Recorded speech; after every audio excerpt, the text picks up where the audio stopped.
La Bible en un an, la 79e journée, le livre des Nombres, chapitre 30, verset 2, au chapitre 31, verset 54, le livre des Psaumes, chapitre 63, verset 1 à 12, le livre des Proverbes, chapitre 11, versets 1 et 2, l'évangile de Matthieu, chapitre 27, versets 32 à 66.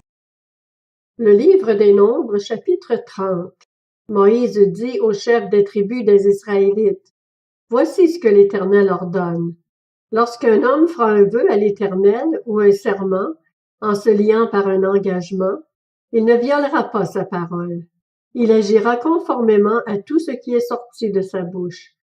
Lorsque c'est une femme encore dans sa jeunesse et dans la maison de son père qui fait un vœu à l'Éternel, et se lie ainsi par un engagement, si son père a connaissance du vœu qu'elle a fait et de l'engagement par lequel elle s'est liée, et ne lui dit rien, tout vœu qu'elle aura fait restera valable, tout engagement par lequel elle se sera liée restera valable. En revanche, si son père la désapprouve, le jour où il en prend connaissance, tous ses vœux et tous les engagements par lesquels elle se sera liée seront sans valeur.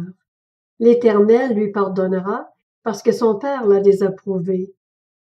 Dans le cas d'une femme mariée qui fait des vœux ou se lie par une parole échappée de ses lèvres, si son mari en a connaissance et ne lui dit rien le jour où il en prend connaissance, ses vœux resteront valables, les engagements par lesquels elle se sera liée resteront valables.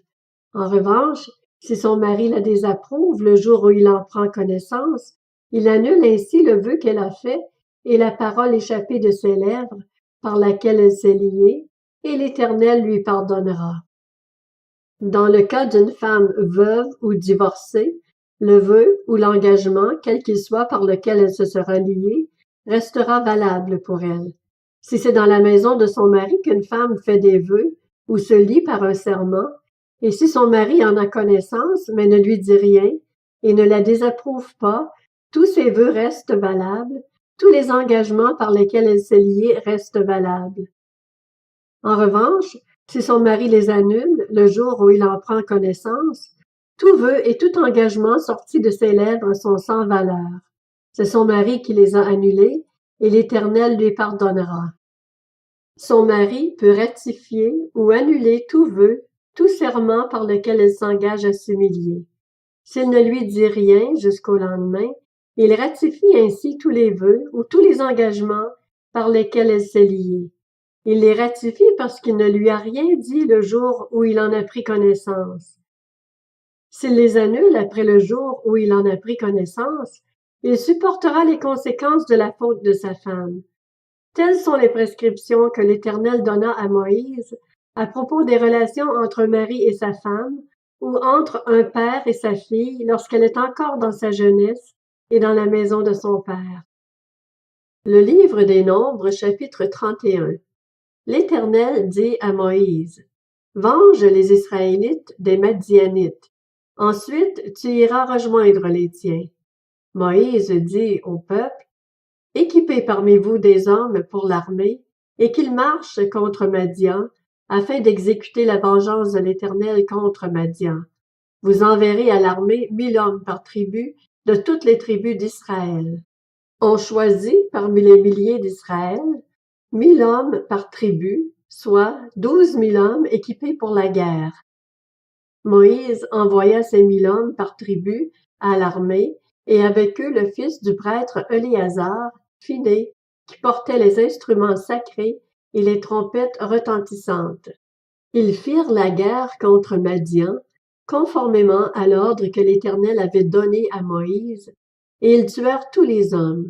En plus de ces victimes, ils tuèrent les rois de Madian, Évi, Rékem, Tur, Hur et Réba, 5 rois de Madian. Ils tuèrent aussi par l'épée Balaam, fils de Beor.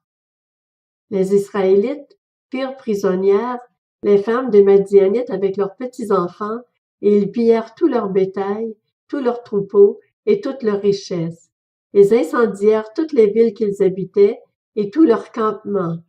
Ils prirent tout le butin et toutes les prises de guerre, tant personnes que bêtes, et ils amenèrent les prisonniers, les prises de guerre et le butin à Moïse, au prêtre Éléazar et à l'assemblée des Israélites.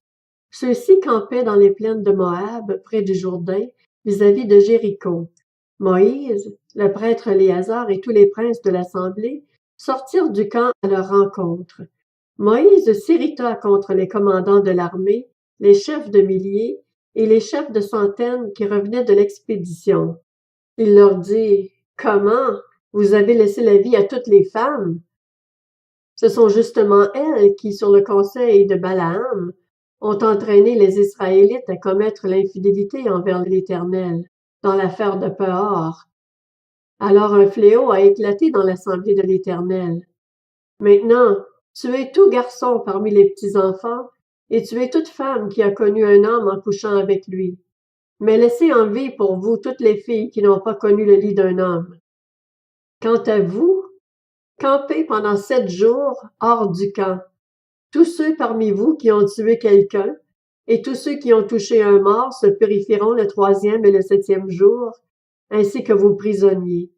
Vous purifierez aussi tout vêtement, tout objet en cuir ou en poil de chèvre, et tout ustensile en bois. Le prêtre Éléazar dit aux soldats qui étaient allés à la guerre: « Voici ce qu'ordonne la prescription que l'Éternel a transmise à Moïse. L'or, l'argent, le bronze, le fer, l'étain et le plomb, tout objet qui peut aller au feu, vous le ferez passer par le feu pour le rendre pur. Mais c'est par l'eau de purification que sera purifié tout ce qui ne peut pas aller au feu, vous le ferez passer dans l'eau.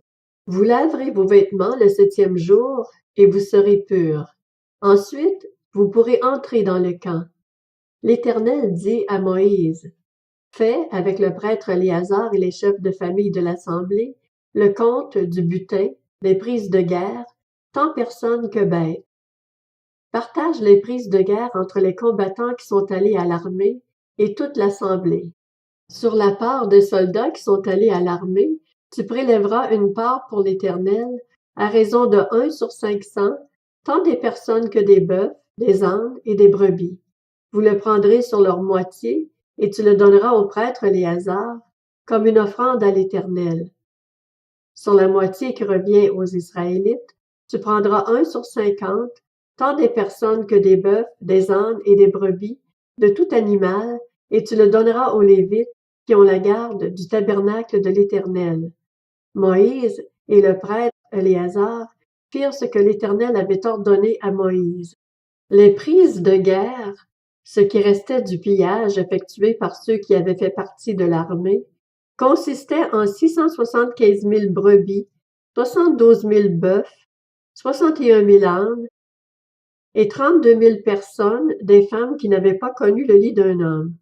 La moitié formait la part de ceux qui étaient allés à l'armée, 337 500 brebis, dont 675 pour la part de l'Éternel, 36 000 bœufs, dont 72 pour la part de l'Éternel, 30 500 ânes, dont 61 pour la part de l'Éternel, et 16 000 personnes, dont 32 pour la part de l'Éternel. Moïse donna au prêtre Éléazar la part réservée comme offrande à l'Éternel, conformément à ce que l'Éternel lui avait ordonné. La moitié qui revenait aux Israélites, séparée par Moïse de celle des hommes de l'armée, formait la part de l'assemblée, 337 500 brebis, 36 000 bœufs, 30 500 ânes et 16 000 personnes. Sur cette moitié qui revenait aux Israélites, Moïse prit 1 sur 50, tant des personnes que des animaux, et il le donna aux Lévites qui ont la garde du tabernacle de l'Éternel, conformément à ce que l'Éternel lui avait ordonné. Les commandants des milliers de l'armée, les chefs de milliers et les chefs de centaines s'approchèrent de Moïse et lui dirent: « Tes serviteurs ont fait le compte des soldats qui étaient sous nos ordres, et il ne manque pas un homme parmi nous. Comme offrande à l'Éternel, nous apportons chacun les objets d'or que nous avons trouvés, chaînettes, bracelets, anneaux, pendants d'oreilles et colliers, afin de faire l'expiation pour nous-mêmes devant l'Éternel. » Moïse et le prêtre Éléazar reçurent de leurs mains tous ces objets travaillés en or.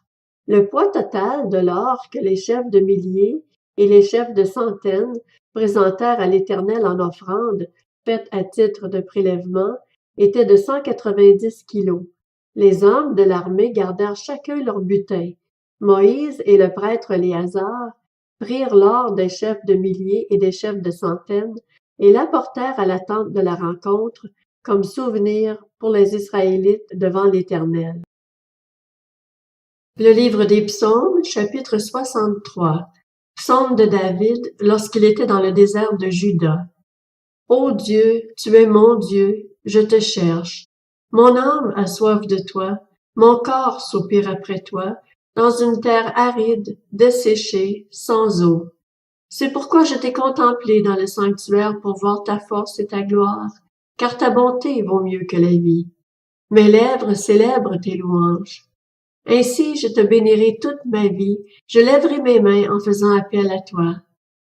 Je serai rassasié comme par une nourriture succulente et abondante, et, avec des cris de joie sur les lèvres, je te célébrerai lorsque je penserai à toi sur mon lit, lorsque je méditerai sur toi pendant les heures de la nuit.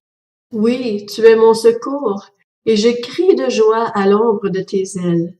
Mon âme est attachée à toi.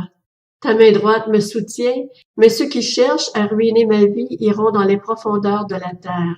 Ils seront livrés à l'épée, ils seront la proie des chacals. Le roi se réjouira en Dieu. Tout homme qui prête serment par lui pourra s'en féliciter, car la bouche des menteurs sera fermée. Le livre des Proverbes, chapitre 11. La balance faussée fait horreur à l'Éternel, mais un poids exact lui est agréable. Quand vient l'orgueil, vient aussi le mépris, mais la sagesse est avec les humbles. Évangile selon Matthieu, chapitre 27. Lorsqu'ils sortirent, ils rencontrèrent un homme de Cyrène appelé Simon et le forcèrent à porter la croix de Jésus. Arrivés à un endroit appelé Golgotha, ce qui signifie lieu du crâne, ils lui donnèrent à boire du vinaigre mêlé de fiel, mais quand il eut goûté, il ne voulut pas boire. Ils le crucifièrent, puis ils se partagèrent ses vêtements en tirant au sort afin que s'accomplisse ce que le prophète avait annoncé. Ils se sont partagés mes vêtements, ils ont tiré au sort mon habit. Puis ils s'assirent et le gardèrent. Pour indiquer le motif de sa condamnation, on écrivit au-dessus de sa tête: Celui-ci est Jésus, le roi des Juifs. Avec lui furent crucifiés deux brigands, l'un à sa droite et l'autre à sa gauche. Les passants l'insultaient et secouaient la tête en disant: Toi qui détruis le temple et qui le reconstruis en 3 jours, sauve-toi toi-même. Si tu es le Fils de Dieu, descends de la croix. Les chefs des prêtres, avec les spécialistes de la loi et les anciens, se moquaient eux aussi de lui et disaient: Il en a sauvé d'autres. Il ne peut pas se sauver lui-même. S'il est roi d'Israël, qu'il descende maintenant de la croix, et nous croirons en lui. Il s'est confié en Dieu, que Dieu le délivre maintenant s'il l'aime. En effet, il a dit: Je suis le Fils de Dieu. Les brigands crucifiés avec lui l'insultaient, eux aussi de la même manière. De midi jusqu'à 3 heures de l'après-midi, il y eut des ténèbres sur tout le pays. Vers 3 heures de l'après-midi, Jésus s'écria d'une voix forte: Élie, Élie, lama sabachthani, c'est-à-dire mon Dieu, pourquoi m'as-tu abandonné? Quelques-uns de ceux qui étaient là, après l'avoir entendu, disaient: Il appelle Élie. Aussitôt, l'un d'eux courut prendre une éponge, il imbiba de vinaigre. Il la fixa à un roseau et lui donna à boire. Mais les autres disaient: Laisse donc, voyons si Élie viendra le sauver. Jésus poussa de nouveau un grand cri et rendit l'esprit. Et voici que le voile du temple se déchira en deux depuis le haut jusqu'en bas, la terre trembla, les rochers se fendirent. Les tombeaux s'ouvrirent et les corps de plusieurs saints qui étaient morts ressuscitèrent. Étant sortis des tombes, ils entrèrent dans la ville sainte après la résurrection de Jésus et apparurent à un grand nombre de personnes. À la vue du tremblement de terre et de ce qui venait d'arriver, l'officier romain et ceux qui étaient avec lui pour garder Jésus furent saisis d'une grande frayeur et dirent: Cet homme était vraiment le Fils de Dieu. Il y avait là bien des femmes qui regardaient de loin. Elles avaient accompagné Jésus depuis la Galilée pour le servir. Parmi elles figurait Marie de Magdala, Marie la mère de Jacques et de Joseph, et la mère des fils de Zébédée. Le soir venu arriva un homme riche d'Arimathée du nom de Joseph, qui lui aussi était un disciple de Jésus. Il alla trouver Pilate et demanda le corps de Jésus. Alors Pilate ordonna de le lui remettre. Joseph prit le corps, l'enveloppa dans un drap de lin pur et le déposa dans un tombeau neuf qui s'était fait creuser dans la roche. Puis il roula une grande pierre à l'entrée du tombeau et s'en alla. Marie de Magdala et l'autre Marie étaient là, assises vis-à-vis du tombeau. Le lendemain, qui était le jour après la préparation du sabbat, les chefs des prêtres et les pharisiens allèrent ensemble chez Pilate et dirent: Seigneur, nous nous souvenons que cet imposteur a dit, quand il vivait encore, Après 3 jours je ressusciterai. Ordonne donc que le tombeau soit gardé jusqu'au 3e jour, afin que ses disciples ne viennent pas voler le corps et dire au peuple: Il est ressuscité. Cette dernière imposture serait pire que la première. Pilate leur dit: Vous avez une garde, allez-y, gardez-le comme vous le souhaitez. Ils s'en allèrent et firent surveiller le tombeau par la garde après avoir scellé la pierre.